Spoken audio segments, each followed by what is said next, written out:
y tenía muchas ganas de estar aquí otra vez con ustedes predicando, compartiendo.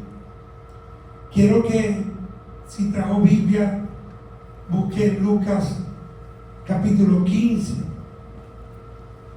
el Evangelio de Lucas capítulo 15,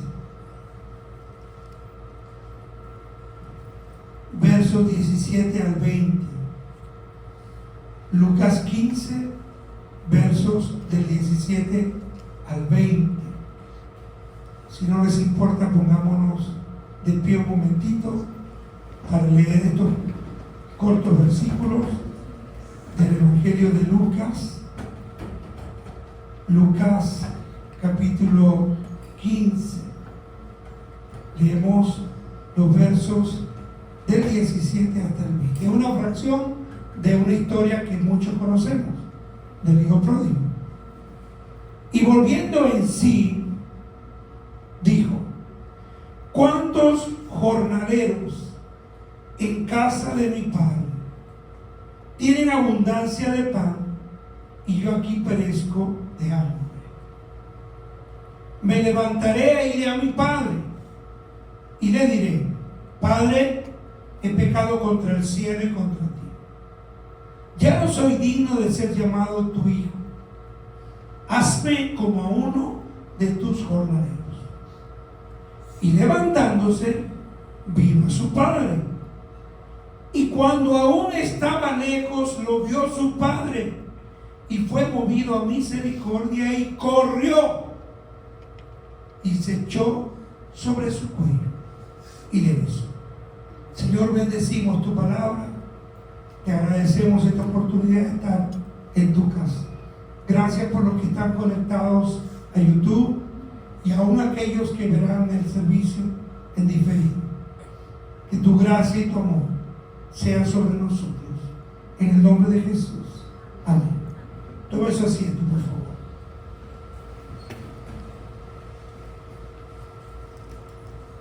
Quiero comenzar una serie de mensajes hoy que ya la tenía preparada antes de irme, porque quería hablar este tema, compartir un tema con la iglesia, que lo hemos tratado, lo hemos mencionado una y otra vez, lo cantamos en nuestras alabanzas, y es el tema de la gracia.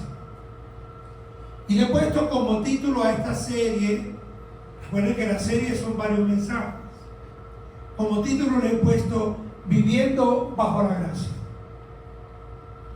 Viviendo bajo la gracia.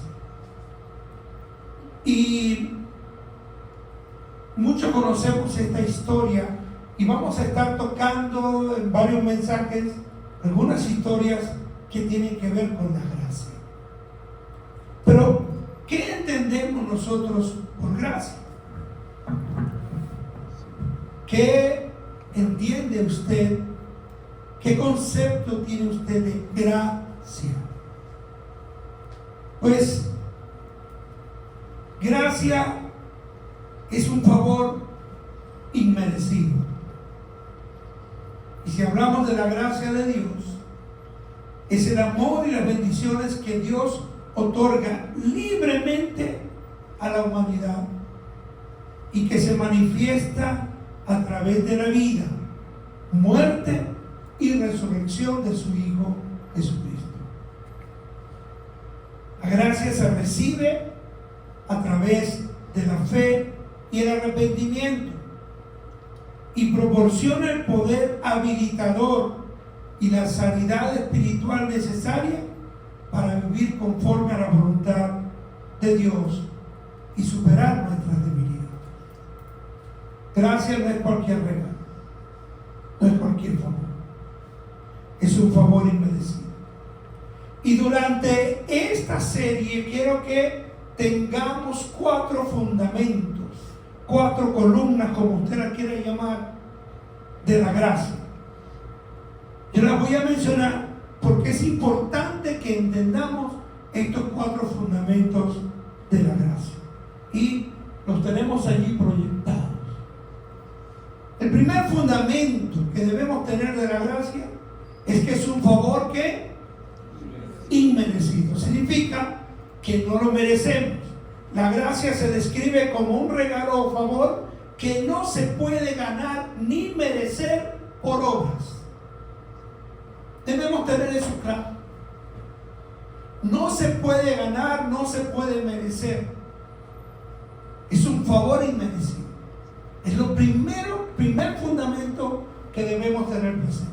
El segundo fundamento de la gracia es que proviene de Dios. Proviene de su amor, proviene de la bondad de Dios.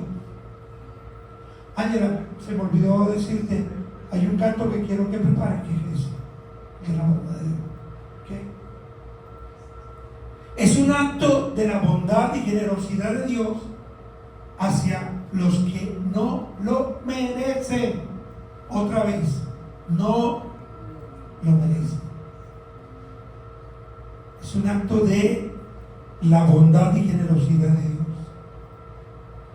El tercer fundamento: la gracia de Dios está manifestada en Jesucristo. El sacrificio de Jesús hizo posible que Dios otorgara este don de gracia, permitiendo la redención y la reconciliación con Él. Es allí como se manifiesta, a través de Jesucristo. No hay otra persona. No hay iglesia, ministerio, pastor, líder, apóstol, ser celestial. No hay uno sino Jesucristo, el único por el cual Dios manifiesta su gracia. ¿Podemos recibir gracia de seres humanos? Sí. Cuando nuestros padres, a pesar de nuestra desobediencia, nos perdonaban, lo hacían por gracia. No merecíamos su perdón, no merecíamos la oportunidad. Cuando una esposa perdona a su esposo por alguna falta, o el esposo a la esposa, es por amor, por gracia, pero aún así es limitada. Pero la gracia de Dios se manifiesta solo por medio de Jesucristo. Recuerda una pregunta que hace varios meses nos hicimos: ¿por qué Dios me ama?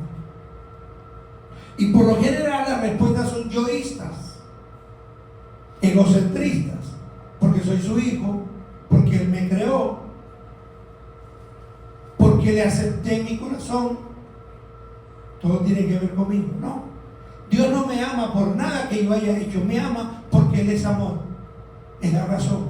Y la gracia de Dios, por eso es un regalo inmerecido. No es lo mismo vivir tiempos de gracia, cuando por ejemplo el seguro, creo que ya no lo hacen, pero antes un seguro de salud te decía: mira, tu póliza se vence en noviembre, tienes un mes de gracia para renovarla. Y cuando te llegaba el monto no te hacía gracia. Entonces te decían: tienes un mes de gracia. No, eso pueden ser favores que hacen o convenios que hace una empresa aseguradora o una persona, pero la gracia de Dios se manifiesta solo por Jesucristo. Y el cuarto fundamento es que la gracia de Dios produce ¿qué? Transformación.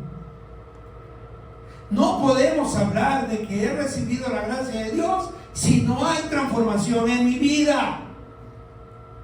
Mientras yo diga que estoy disfrutando de la gracia de Dios, pero mi vida no es transformada, entonces simplemente yo estoy disfrutando favores, misericordia, pero no estoy experimentando la verdadera gracia. Me estoy explicando. La gracia de Dios transforma a quien se deja transformar, no es que lo hace obligatoriamente. Entonces estos cuatro fundamentos, yo quiero, algunos le tomaron fotos, los vamos a estar proyectando los domingos, los vamos a enviar también por el chat, pero estos cuatro fundamentos quiero que lo tengamos presente para desarrollar este tema de esta serie, Viviendo bajo la gracia. no son los puntos del mensaje de hoy, son los fundamentos de toda esta serie. ¿Me expliqué? Y hoy podemos ver que hoy en día, lamentablemente, muchos creyentes disfrutan lo que es tiempos temporales de gracia, pero muy pocos viven bajo el poder transformador de la gracia. Muchos cristianos disfrutan tiempos temporales de la gracia, pero muy pocos viven bajo el poder transformador de la gracia. Me llama la atención cuando cantamos como hoy, por ejemplo. Decimos, ven, el Espíritu y la novia. Cuando cantamos esa alabanza que dice, vuelve, oh vuelve, el Espíritu y la novia dicen, ven, porque anhelamos la segunda venida de Cristo. Pero me pregunto, ¿soy la novia limpia, sin mancha, sin arruga, íntegra, con una vida de oración transformada por la gracia que el Señor quiere venir a buscar? ¿O es simplemente porque la canción es bonita y me gusta cantarla? ¿O porque estoy pensando que mientras más la cante, más se va a apresurar la segunda venida de Cristo? Tenemos que ser coherentes en toda nuestra vida. Cuando yo canto sublime gracia, maravillosa gracia, y un himno antiguo que cantábamos mucho, maravillosa gracia, vino Jesús a dar. Puedo cantar eso, pero si yo no estoy permitiendo que esa gracia me transforme, de nada vale. Somos címbalos que retiñen, que metal que resuena, somos pura bulla, como dice la gente por ahí. Y es lo que nosotros debemos entender al adorar al Señor, que sea coherente con nuestra vida. La gracia de Dios no es necesariamente una experiencia placentera que te produce alegría y satisfacción. Algunos piensan, ay, si estoy disfrutando, es que la gracia del Señor, me siento muy bien. No, no es necesariamente una experiencia placentera. Es posible experimentar el poder de la gracia de Dios, aún en los peores momentos de nuestra vida. Si solo vemos la gracia de Dios como un simple acto de amor, de misericordia, provisión o sanidad física, entonces no hemos entendido la profundidad y el verdadero significado de la gracia. Me adelanto un poquito al segundo mensaje, pero no voy a hablar del segundo mensaje. El segundo mensaje de esta serie, vamos a hablar de Jonás. En el segundo mensaje nosotros vamos a hablar de Jonás y cómo experimentó la gracia de Dios en medio de las circunstancias más difíciles. ¿Cómo experimentó la gracia de Dios? Y en medio de la gracia de Dios, ¿saben cómo salió? Lleno de vómito de pez, que no debe ser tan agradable, ¿verdad? Si ya un pez, que usted pasa por una pescadería y ya huele el olor de pescado, ya como que le fastidia. Imagínese un vómito de pez, y de un pez grande, o de un pez chiquito. Jonás terminó lleno de vómito de pez y lo peor, terminó en el lugar donde no quería estar. A veces pensamos que gracia es eso, que me va bien, me siento a gusto. Es la gracia de Dios. Te le preguntan muchos cristianos, ¿cómo estás? Bendecido, prosperado y en victoria. ¿Seguro? Entonces hablamos con refranes. Pero es posible que la gracia de Dios nos toque experimentarla en medio de una enfermedad, de la escasez, del dolor, de un conflicto familiar, de una situación país. Yo no creo que haya sido una forma agradable y placentera la que experimentó Jonás la gracia de Dios. Por eso quiero solamente dar un adelantico del próximo domingo.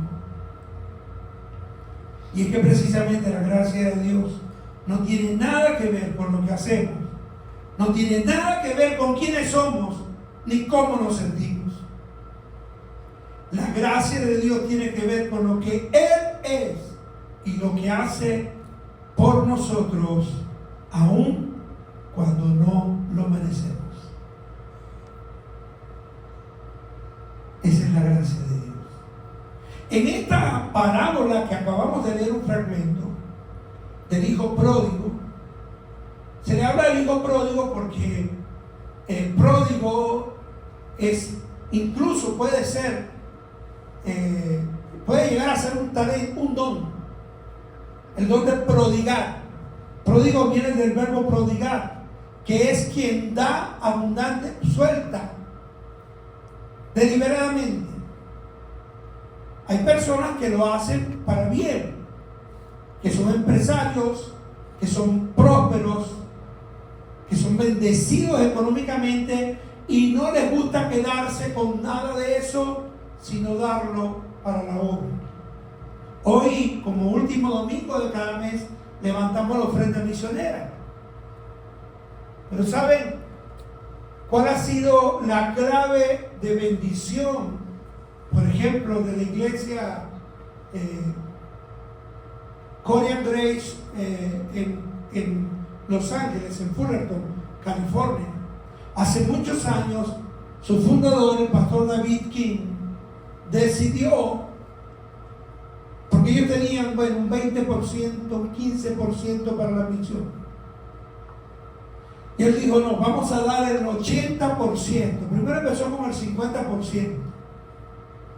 Y se dieron cuenta cómo estaban bendiciendo a las misiones y enviando misioneros a diferentes partes del mundo.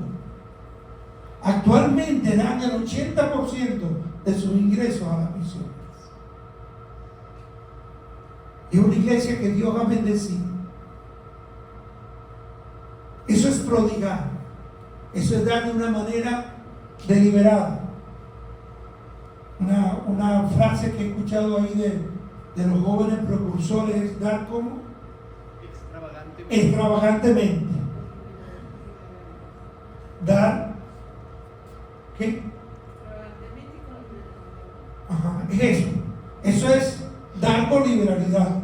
De hecho, hay un don que es el don de liberalidad. Aquel que da sin estar calculando, pero que va, no da. Y ya. Por eso a este muchacho se le conoce como el hijo pródigo. Porque no fue que él dio, él despilfarró, soltó todo lo que tenía. En esta parábola encontramos uno de los más grandes ejemplos y manifestaciones de la gracia de Dios. Y este es el primer mensaje de esta serie: la gracia que protege. Para los que toman nota, la gracia que protege. La serie se llama Viviendo bajo la gracia. Pero este primer mensaje, hoy 31 de agosto, la gracia que protege. Posiblemente hemos leído, escuchado una y otra vez esta historia.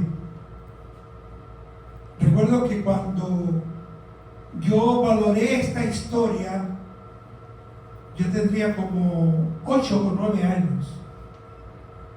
¿Y saben por qué la valoré? Porque nos la contó mi tío Saulo. Mi tío Saulo Pineda era nuestro pastor. Algunos recordarán en el año 2003 cuando él predicó aquí. Él murió en el 2004 por un accidente que tuvo. Pero mi tío Saulo tenía la característica de contar a los niños y adolescentes las historias bíblicas de una manera muy cómica.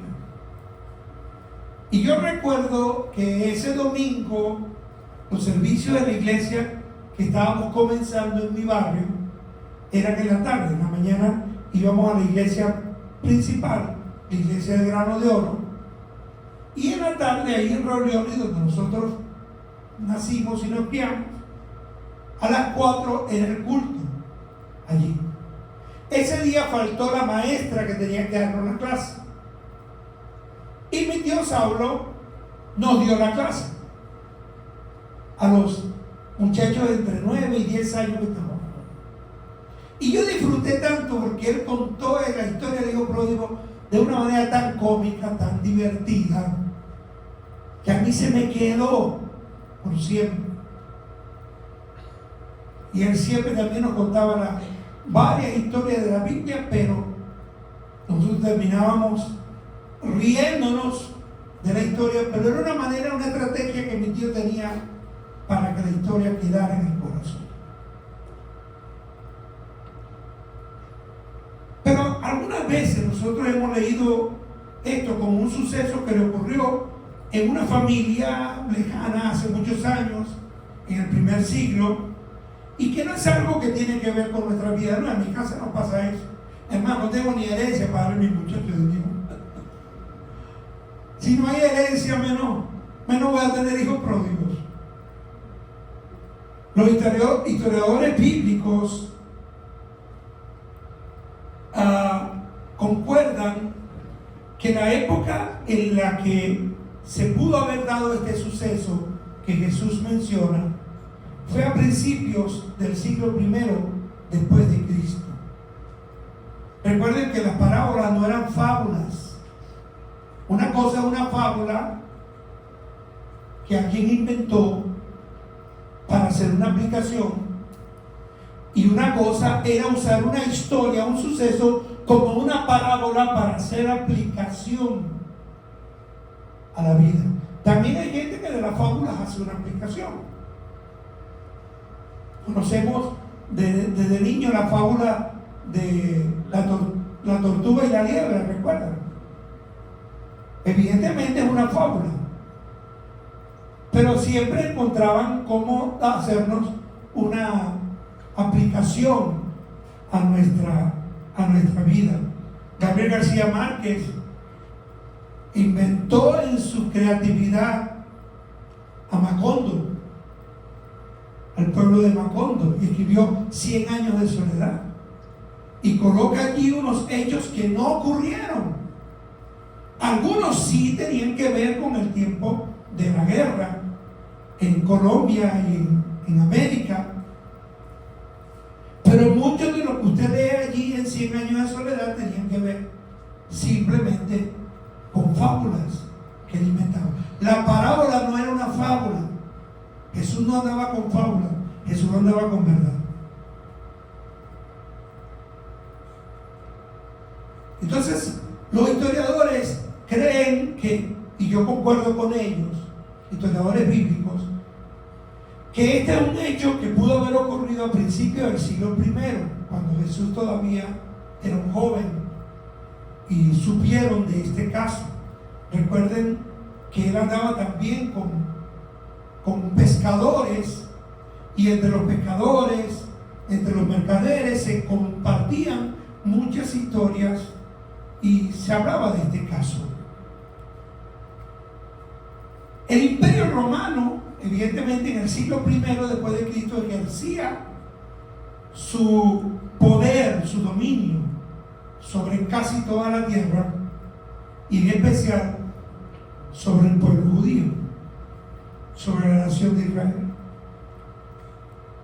Ahora, escuche esto: la ley de Moisés establecía la muerte a pedradas para un hijo contumaz y rebelde. Contumaz es una persona terca y obstinada que desobedece deliberadamente, no por equivocación, y es rebelde a la corrección y a la disciplina. Eso es una persona contumaz y rebelde. No lo estoy inventando yo. Vamos a Deuteronomio 21 y vamos a leer del 18 hasta el 21 de Deuteronomio capítulo 21, los versos del 18 al 21. Esta ley se estableció. Yo sé que algunos padres van a decir: ay no, qué feo, qué horrible. O algunos hijos van a decir: de la que me salvé. Miren lo que dice la ley. Deuteronomio 21, 18 al 21. Si alguno tuviera un hijo contumaz y rebelde, es decir, terco, obstinado, que desobedece y peca deliberadamente, que no obedeciera a la voz de su padre ni a la voz de su madre, y habiéndole castigado, no les obedeciera, o sea, ya lo habían corregido, ya lo habían disciplinado, ya lo habían castigado, dice el verso 19, entonces lo tomarán su padre y su madre, y lo sacarán entre los ancianos de su ciudad, y a la puerta del lugar donde viva, y dirán a los ancianos de la ciudad, este nuestro hijo es contumaz y rebelde, no obedece a nuestra voz, es glotón y borracho. Entonces todos los hombres de su ciudad lo apedrearán y morirá. Así quitarás el mal de en medio de ti, y todo Israel oirá y temerá. Ninguno decimos amén, porque no nos gusta. Esa partecita de la Biblia es como que no nos gusta. ¿Cómo un padre puede o una madre decir, mira, este muchacho es terco, es obstinado, es contumaz, apedréalo? No debe ser fácil. Pero fíjense que dice, ya lo habían corregido, ya lo habían castigado. Aquel hijo o hija que después de varios intentos de castigo y disciplina no obedecía, hacía daño y pecaba deliberadamente, la ley de Moisés establecía que había que sacarlo a la calle, ser denunciado públicamente por sus propios padres, juzgado por los ancianos de la ciudad en la puerta de su casa, delante de los vecinos, y apedreado por sus propios vecinos hasta morir. ¿Verdad que no es agradable ese ser? Evidentemente que no era una decisión fácil para sus padres, pero así lo establecía la ley. La ley no contemplaba ninguna otra alternativa o manera de corrección. La ley no decía, bueno, si en el momento el muchacho se arrepiente y llora, perdónenlo. No, ya, cuando los padres ya lo denunciaban, era que ya los ancianos tenían que decidir. No había manera de corrección cuando ya los mismos padres tenían que denunciarlo y presentarlo ante los ancianos. La pregunta es, ¿cómo podía salvarse un hijo y una familia de este castigo? ¿Quién podría protegerle de este mortal castigo? No había manera. Nadie podía hacerlo. Solo la gracia de Dios podría salvar y proteger a un hijo contumaz y rebelde.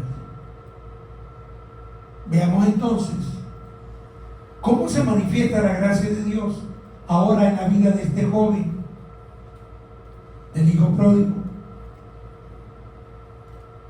También fue contumaz, rebelde, borracho y glotón. Y glotón no tiene que ver solamente con la comida. Glotón tiene que ver con la avaricia.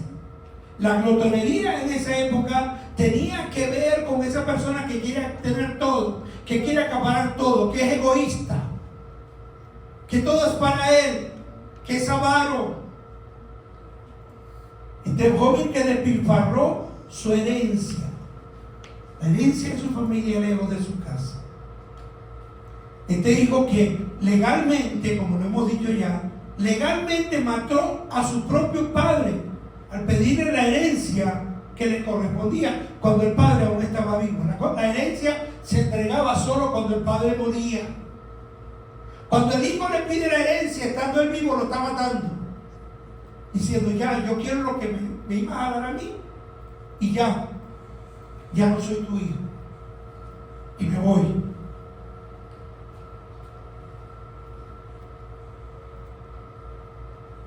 Este hijo injustamente mató a su padre, merecía ser apedreado por los vecinos. Merecía que su padre lo presentara ante los ancianos. Y lo primero que quiero que usted y yo veamos en el versículo 17 de Lucas 15, dice: y volviendo en sí, dijo: ¿cuántos jornaleros de casa de mi padre tienen abundancia de pan y yo aquí perezco de hambre? Volviendo en sí, era que lo que había hecho hasta el momento lo había hecho de manera inocente o inconsciente. Me da risa cuando la gente, sobre todo los padres, quieren justificar a una hija o un hijo que es rebelde. Bueno, pero es que él no era así, algo le pasó en el colegio donde él estudiaba, algo le hicieron en la iglesia, porque él no era así. No era que él estaba inconsciente. Volver en sí es por una razón, ¿saben? Y el primer punto que quiero que veamos hoy: el pecado nubla nuestra mente. La rebeldía nubla nuestra mente. La terquedad y la obstinación nubla la mente. El pecado no te deja pensar bien. El pecado no te deja ser consciente de tu infidelidad matrimonial, de que te estás robando un dinero. El pecado no te deja ser consciente de que estás mintiendo y terminas como un mitómano. El pecado no te deja ser consciente de esa atadura, de ese vicio al alcohol, a la droga, a la pornografía. El pecado te nubla la mente. Por eso muchos terminan con el conocimiento entenebrecido, lleno de tinieblas. No pueden ver.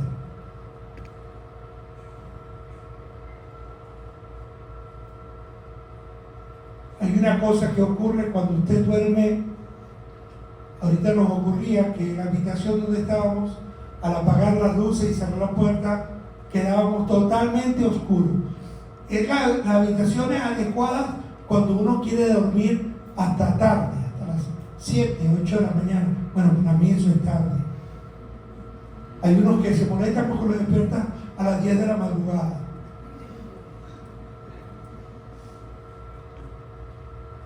Pero lo mejor para uno poder dormir bastantes horas y se acostado tarde es una habitación totalmente oscura, donde no te des cuenta que entra la luz del día.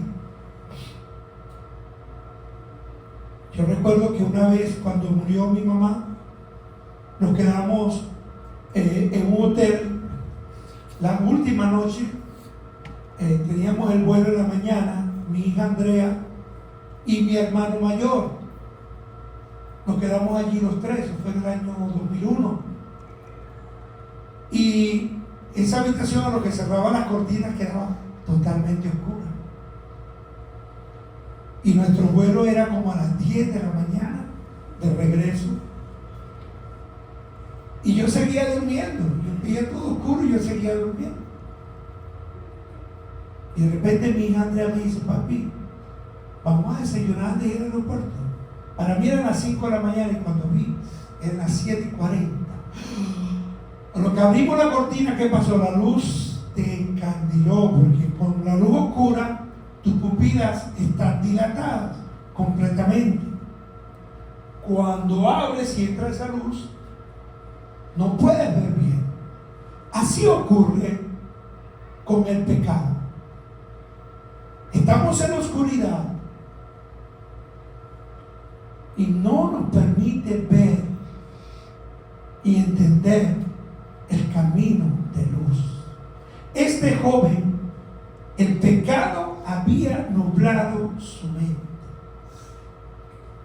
Por eso dice, volviendo en sí. Mientras continuemos pensando que el pecado que cometemos no es tan grave, peores son los que matan, los que se drogan. Una mentirita, una peliculita ahí para adultos en el teléfono.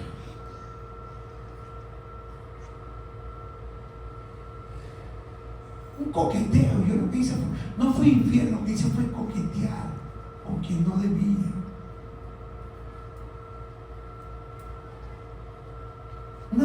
Una vida donde no hay oración. Pensamos, igual el Señor me ama.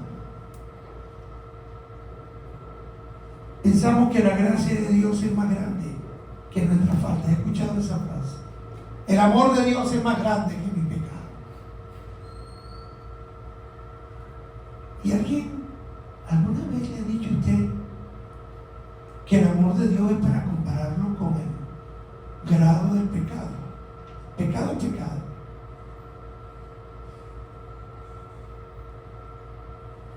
Mientras pensemos así, nuestra mente estará nublada, cerrada a la oportunidad de arrepentimiento. Este muchacho, en medio de su crisis, volvió en sí, recuperó la conciencia. Quizá unos días atrás se consideraba un hombre libre, feliz, realizado, empoderado por sus riquezas. No necesito a nadie. Estoy bien, me va bien. Hay muchos creyentes que se sienten así cuando les va bien económicamente, cuando les va bien emocionalmente. No necesito a nadie, no necesito congregarme, no necesito orar. Todo está bien, Dios está conmigo, Dios me ama. Quizá él pensaba hace unos días que estaba así. Y lo peor, hermanos, es que cuando nos acostumbramos a pecar, nuestra mente se nubla y nos acomoda al pecado. Nos sentimos tranquilos porque decimos, Dios es Dios de gracia y de amor. Hasta que llega el momento de volver en sí, despertar, reaccionar, recuperar la conciencia y entender la necesidad de arrepentimiento y transformación. ¿Qué estás esperando que ocurra? ¿Qué tragedia tiene que ocurrir? ¿Qué tienes que perder? ¿En qué lodo de porquería tienes que estar para volver en sí? Para tomar conciencia de tu situación y dar paso al arrepentimiento y la transformación de tu vida. Sabemos cómo estaba el muchacho, cuidando cerdos. Imagínense, una práctica antijudía, porque estaba ¿con quién? Con los gentiles. Estaba en una provincia lejana a su familia, estaba lejos de casa. El pecado nos aleja de la presencia de Dios. El pecado nos aleja no solo de Dios, sino de la comunión y la coinonía con nuestros hermanos, de la oportunidad de crecer, de la oportunidad de ser edificados.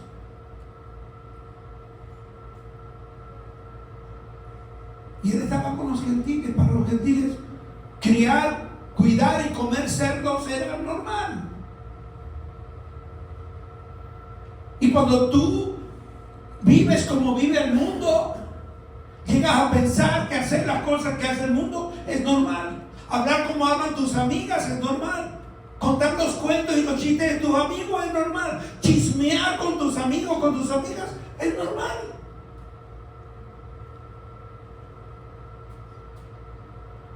Pero sucede que estás acomodándote al pecado. Necesitamos volver en sí. Segundo punto que quiero que veamos hoy. Vamos a leer los versos 18 y 19 y la primera partecita del verso 20 de Lucas 15, verso 18 y 19 y la primera parte del verso 20.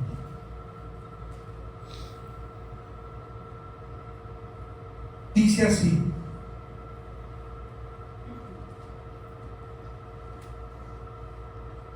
me levantaré e iré a mi padre y le diré: Padre, he pecado contra el cielo y contra ti, ya no soy digno de ser llamado tu hijo, hazme como a uno de tus jornaleros.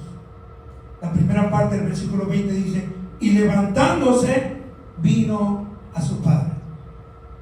Cuando volvemos en sí, cuando tomamos conciencia de nuestra situación, como decía el diácono Marcelo esta mañana, no puedo entender a dónde voy a ir si primero no entiendo dónde estoy, quién soy, qué estoy haciendo, qué necesito. Cuando él volvió en sí, entendió su situación de pecado, no la justificó y dijo: bueno, esto que me está pasando, si mi papá hubiese sido mejor padre, si mi hermano mayor no me hubiese maltratado. No, porque eso es lo que hacemos nosotros, culpar a terceros, buscar siempre justificar nuestra acción. Hoy en día la psicología moderna hasta justifica la mala educación, porque hoy en día encontramos cualquier cantidad de justificaciones para los errores del ser humano.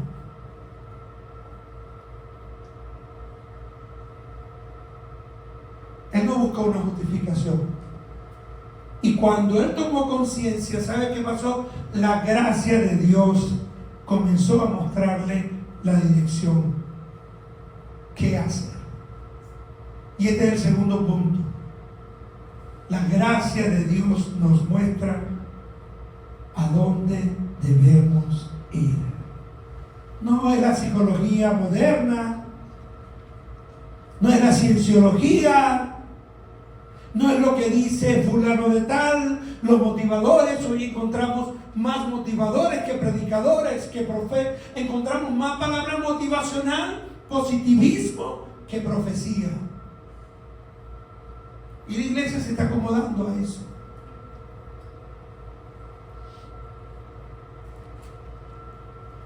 Pero cuando hay arrepentimiento, cuando hay conciencia de nuestra situación, viene el Espíritu Santo con su gracia y empieza a decir: por aquí a donde debes ir.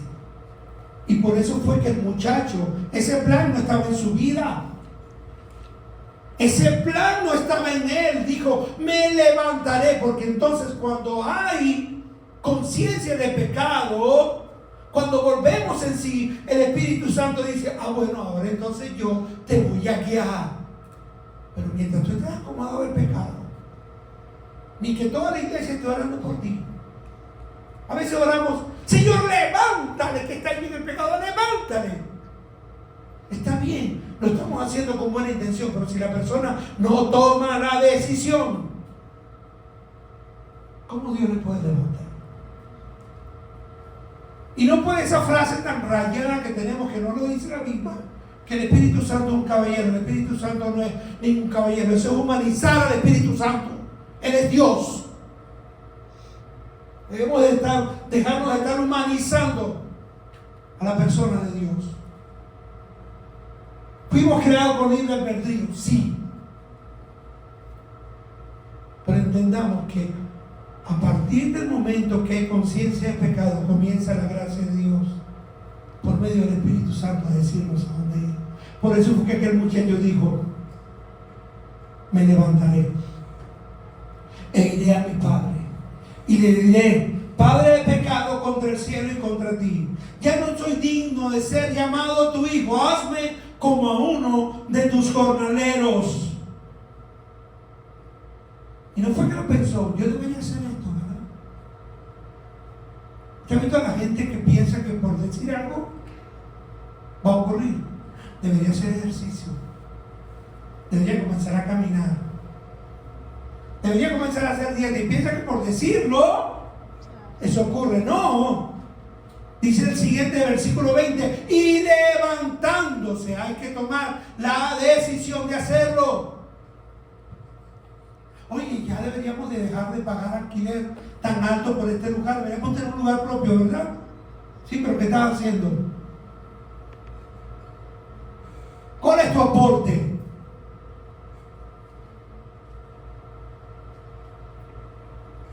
No basta con que tú digas, ay, yo debería dejar ya este vicio.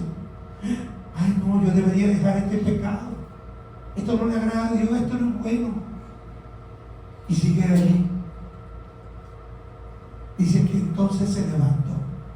Es decir, no solo lo pensó, sino que dijo, voy a hacerlo, y se levantó y fue a su padre. La gracia de Dios nos muestra hacia dónde debemos ir. Este es el segundo punto del mensaje. Cuando entendamos y valoremos el poder y la gracia de Dios, encontraremos dirección, sabremos a dónde ir, sabremos a quién ir y sabremos qué decisión tomar. Cuando este joven decidió volver en sí, la misma gracia de Dios le dio la dirección que debía tomar. Qué maravilloso. Muchos creyentes viven estancados esperando que la gracia de Dios los alcance y que reciban dirección de dónde ir y qué hacer, pero ni siquiera han dado el paso de volver en sí para dar paso a un genuino arrepentimiento y así recibir la dirección del Espíritu Santo. Te pregunto, ¿quién o qué dirige hoy tu vida? ¿Tu manera de pensar o la gracia de Dios? ¿Quién está guiándote a dónde ir hoy? ¿Tus costumbres?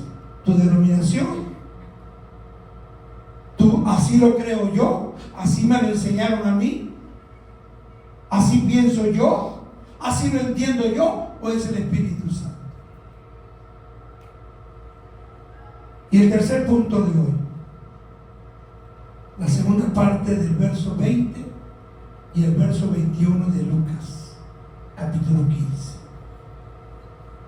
Dice, y cuando aún estaba lejos, lo vio su padre y fue movido a misericordia y lo esperó. No, lo esperó. ¿Qué dice? Corrió y se echó sobre su cuello y le besó. Yo preguntaba, ¿qué necesidad tenía este papá de salir corriendo? Si soy yo, ya viene, ¿no? Con la tabla en la cabeza. Aquí te espero. Y justo la bajadita, mira. Como te dije, te espero la bajadita.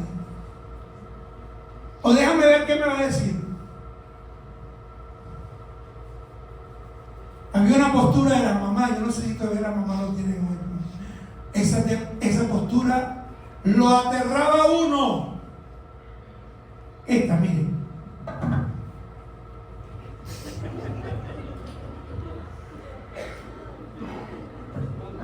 Yo no sé si todavía las mamás hacen eso, pero cuando mi mamá lo hacía y se paraba en la puerta y estaba así, era porque en esta mano tenía la chola, la chancleta, que era su boomerang, porque tiene una puntería, ¿sabes? Mi mamá tenía una puntería tremenda. Y para colmo te decía, pase que no le voy a dar. Pero mamá, pase que no le voy a dar. Pero sí le daba. Pero esa posición uno la aterraba. Y el padre de este muchacho pudo haber estado allí. Ya viene. ¿Por qué corrió? Si el muchacho venía hacia él, ¿por qué el padre corrió? Sí, fue movido a misericordia. Ya hemos hablado de eso. Un cambio en su corazón. Hasta ese día ese padre estaba ofendido, triste, molesto por lo que su hijo había hecho. Pero cuando lo vio de lejos, dice que fue movido a misericordia, que hubo una mudanza en su corazón, hubo un cambio. No sé si alguna vez usted ha experimentado esos cambios extraños, de que usted no quiere ver a alguien que lo odia, que dice, deja que lo vea, pero cuando le ve, hay una mudanza en su corazón y lo que hay es misericordia. A mí me ha pasado. Y el hijo, cuando el padre lo vio, venía todo destruido, corrió. ¿Por qué corrió su padre? Ahora recuerden lo que les acabo de decir de la ley de Moisés para los hijos contumaces y rebeldes, que lo leímos en Deuteronomio 21, que no nos agradó, ¿verdad? Leer eso.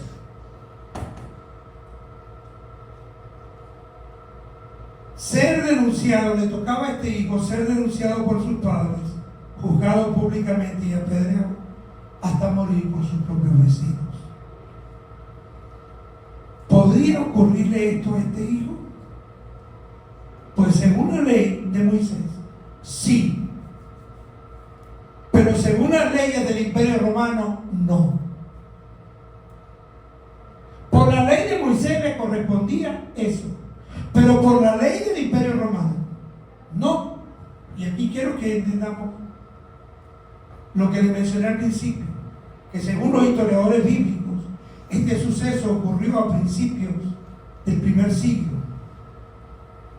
Israel ya había perdido mucho poder legislativo. Lo último que Israel perdió en el año 23 después de Cristo fue el cetro de justicia, la capacidad de juzgar. Pero ya había perdido tanto poder Israel que no podían decidir sobre si alguien vivía o moría. Solo el Imperio Romano decidía quién vivía y quién moría. Pastor, pero los judíos apedrearon a Esteban. Sí, pero había un ciudadano romano llamado Saulo de Tarso que dio la autorización. ¿Recuerdan? Hechos capítulo 8. Y Saulo consentía en su muerte, en la muerte de Esteban.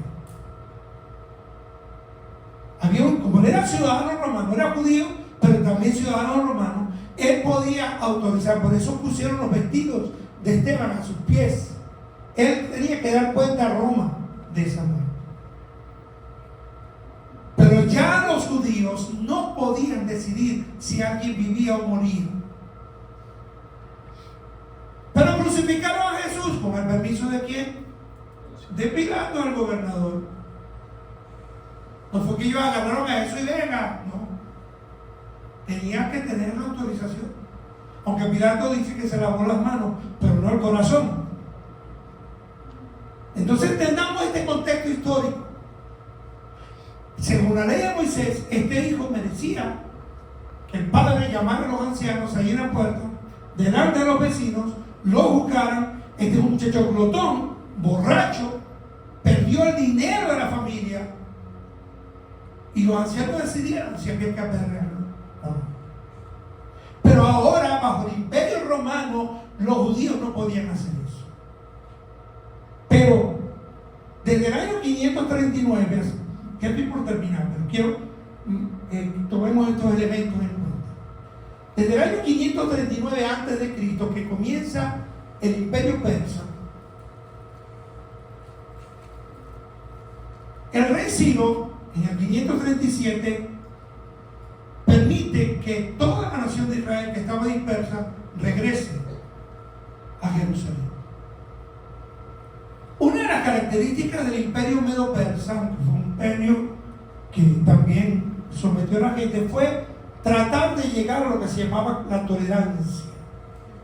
Es decir, los judíos seguían siendo esclavos, menores que nosotros, pero que hubiese un poquito más de tolerancia. Estamos procurando que no salgan en grupo para el baño, niñas. ¿Oyeron? ¿Oyeron? Niñas, es como ustedes. Hoy se lo pedimos también a los varones. Si alguien necesita ir al baño, que vaya una persona y cuando la otra regrese. Pero no irnos en grupo, porque además que eso interrumpe, no queremos que eso esté ocurriendo en el baño, porque se quedan conversando, se quedan hablando Lo mejor es que vayan de uno en uno y queremos que los ujieres también nos colaboren en eso, para que mantengamos el orden aquí.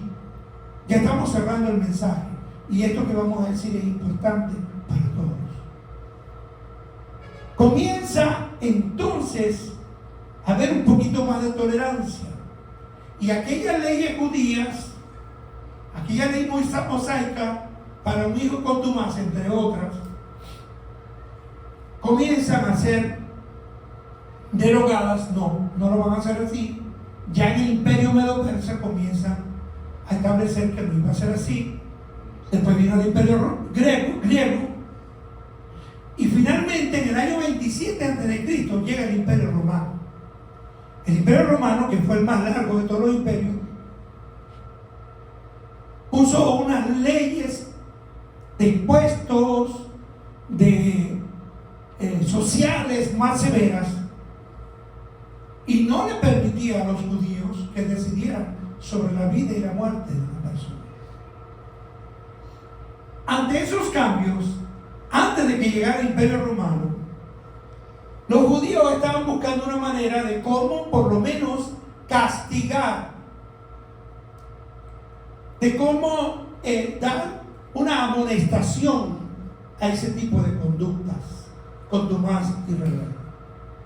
Y es cuando, y ponga atención a esto, sé que muchos lo han oído, es cuando se crea un rito llamado Quesasá.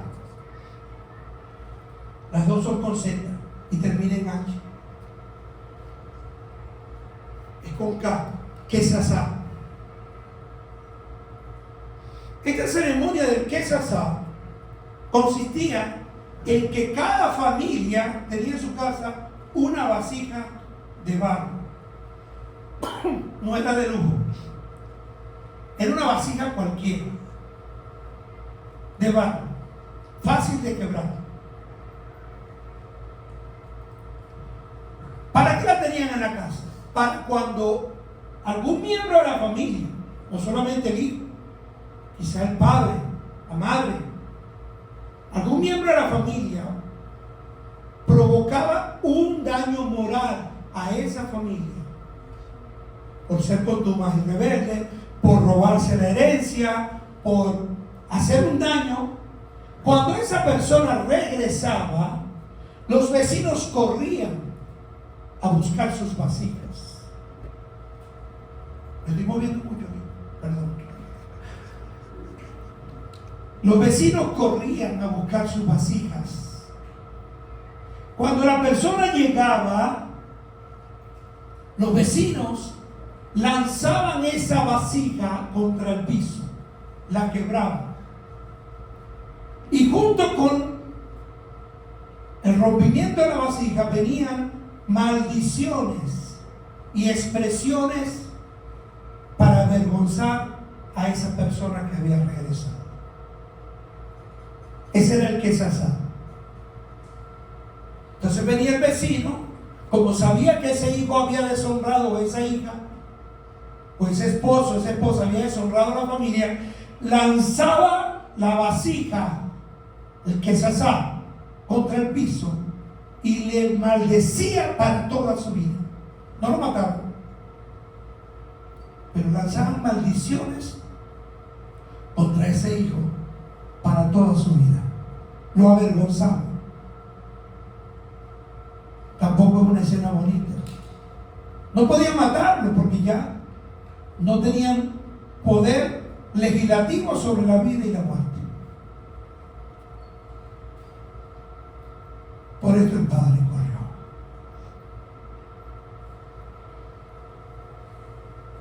Por esta razón él corrió. Antes de que el hijo llegara, me imagino que ya algunos vecinos habían salido a buscar sus vasijas. Antes de que el hijo llegara, el padre corrió, lo abrazó, lo besó, se echó sobre su cuello. ¿Saben para qué? Para protegerlo de toda maldición, para protegerle de toda ofensa, para protegerle de todo mal deseo, de todo juicio. Amada iglesia, esa es el tercer punto, la gracia que protege. La gracia de Dios te protege. La gracia de Dios te guarda de aquellos que desean el mal para ti. La gracia de Dios te guarda del daño que el mundo planifica para ti. La gracia de Dios te protege. No debemos seguir tomándola a la ligera. Yo oigo a la gente que dice: bueno, yo estoy pastoreando por la gracia del Señor. Estoy pastoreando. Pero llega a ser como un refrán. He escuchado pastores que se presentan así, líderes de ministerios. Bueno, hermano, para la gloria y por la gracia del Señor.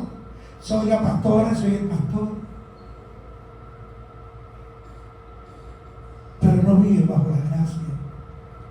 La gracia de Dios no dirige sus vidas. Viven haciendo lo que quieren. Solo la gracia de Dios nos protege. Y es lo que el Señor quiere que entiendas hoy de su gracia. Esa gracia y esa fidelidad que nos sigue, que nos persigue, que nos sostiene cuando hay arrepentimiento verdadero. Cuando nos dejamos dirigir por su Espíritu Santo. Cuando permitimos que Él proteja nuestra vida. Cuando mi protección no es mi dinero. Cuando mi protección no es mi trabajo, mi ministerio, mi título, mi cargo. Ante el que se asada del mundo, que quiere quebrar mi vida, que quiere maldecirme, que quiere traer perdición, ante el que se asada de las tentaciones, que me quieren tener atado al pecado, a la mentira, a la comodidad, a la ligereza. Cuando vuelvo en sí y me dejo dirigir por el Espíritu Santo y por la gracia de Dios, entonces comienzo a recibir la gracia que protege. ¿Quién te protege hoy a ti? ¿Quién protege tu vida? Hay personas que piensan que su protección es su seguro de salud, su trabajo, su profesión, su cargo en la iglesia, su ministerio, o que su protección es una persona, su papá, su mamá, su esposo, su esposa. Sí, protegemos como esposos, como padres hasta donde podemos.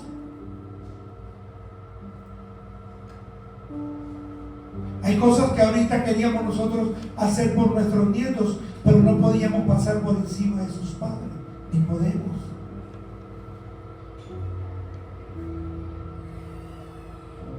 Porque ellos están bajo la protección de sus padres. Pero la protección más poderosa es la gracia de Dios. Entonces, ¿estás experimentando tiempos de gracia? ¿O quieres vivir bajo la gracia y el poder de Dios? La única manera de vivir bajo esa gracia es que haya arrepentimiento genuino, que volvamos en sí, que entendamos que lo que estamos haciendo no le agrada a Él, que la manera como vivimos a Él no le agrada, que esa doble vida que llevamos, una en nuestra iglesia y otra en nuestro trabajo, o una en la familia y otra en la iglesia, que a Dios no le agrada. Que conozcamos la gracia que nos dirige, que nos guía,